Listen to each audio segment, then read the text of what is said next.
السلام علیکم۔ اس وقت میں جس مقام پہ کھڑا ہوں یہ کھجوروں کا باغ ہے جو صحن مدینہ کے قریب ہے، اور واحد یہ باغ ہے جو بچا ہے۔ باقی سارے باغات ختم ہو چکے ہیں، حرم کی توسیع کے لیے وہ جگہ اس میں شامل کر لی گئی ہے، لیکن اس باغ کی تاریخ بڑی خوبصورت ہے۔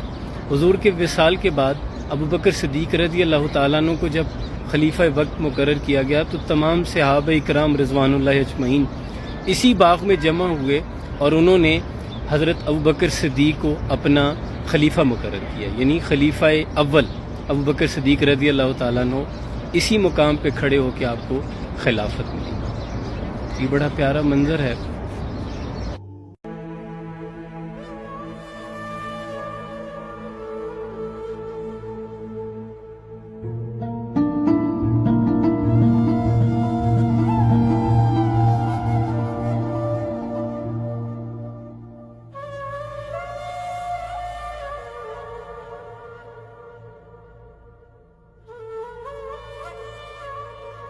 صحن مدینہ سے بہت سا پیار اور سلام۔ السلام علیکم۔